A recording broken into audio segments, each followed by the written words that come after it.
السلام علیکم ورحمۃ اللہ وبرکاتہ۔ الحمدللہ رب العالمین والصلاة والسلام علی النبی الکریم وعلی آلہ واصحابہ اجمعین، اما بعد۔ عبادت گاہوں کو کھولنے کی اجازت دی جائے۔ خواتین و حضرات، کورونا وبائی مرض کے سامنے دنیا کی بڑی بڑی طاقتیں بھی مجبور اور لاچار نظر آ رہی ہیں۔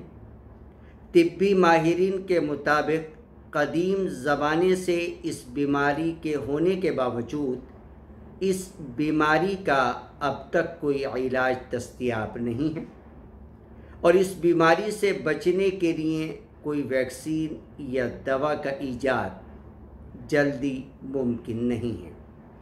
اس لیے وہ ادارے اور حکومتیں جو پہلے لاک ڈاؤن کے حق میں تھے، اب وہ بھی مادی طاقتیں یہ کہنے پر مجبور ہیں کہ ہمیں اس بیماری کے ساتھ ہی جینا ہوگا۔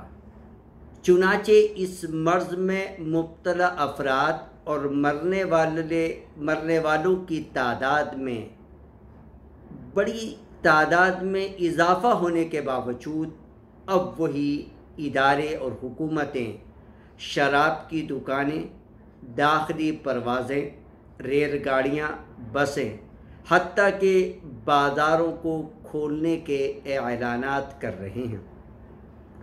دنیا کی سپر پاور کہلانے والے امریکہ کے صدر ڈونلڈ ٹرمپ جب ساری مادی طاقتیں لگانے کے باوجود اپنے ملک کے 1 لاکھ سے زیادہ افراد کو موت سے اور لاکھوں افراد کو اس مرض میں مبتلا ہونے سے نہ روک سکے، تو انہیں یہ یقین ہو گیا کہ اس مرض سے نجات خالق مالک رازق کائنات یعنی اللہ کے بغیر، اللہ کے حکم کے بغیر ممکن نہیں ہے۔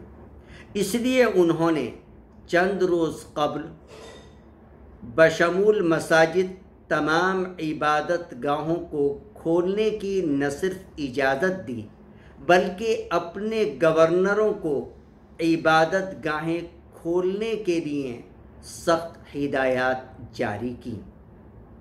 ڈونلڈ ٹرمپ کی شخصیت اور ان کے فیصلوں سے اختلاف کے باوجود ہم ان کے اس فیصلے کا خیر مقدم کرتے ہیں کہ ان کے بعد ہی دیگر حکمرانوں نے بھی عبادت گاہیں کھولنے کی ہمت کی۔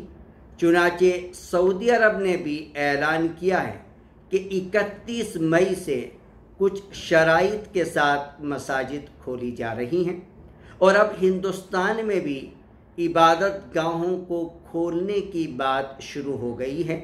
چنانچہ صوبے کرناٹک میں بھارتیہ جنتا پارٹی کی حکومت نے 1 جون سے ریاست میں تمام عبادت گاہوں کو کھولنے کی بات شروع کر دی ہے۔ خواتین و حضرات، جب عالمی ادارے صحت WHO اور ہماری حکومت کی طرف سے یہ کہا جا رہا ہے کہ اب ہمیں اس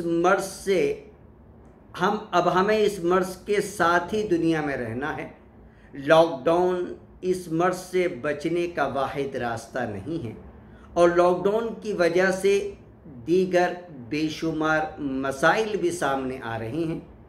مثلاً 3 لاکھ آبادی والے ہمارے شہر سنبل میں ابھی تک 78 افراد کووڈ-19 سے متاثر پائے گئے ہیں، جن میں سے اکثر لوگ صحت یافتہ ہو کر اپنے گھروں کو واپس چلے گئے ہیں۔ صرف ایک عمر رسیدہ شخص کی موت واقع ہوئی ہے۔ ان کے متعلق بھی یہ کہا جا رہا ہے کہ ان کی رپورٹ پازیٹیو تو تھی، لیکن ان کی موت ہارٹ اٹیک کی وجہ سے ہوئی ہے۔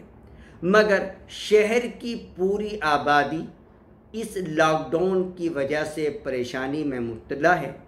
کتنے گھرانے ایسے ہیں جن کو آسانی سے 2 وقت کا کھانا نہیں مل پا رہا ہے۔ اسی وجہ سے نقل و حرکت کو آہستہ آہستہ شروع کر دیا گیا ہے۔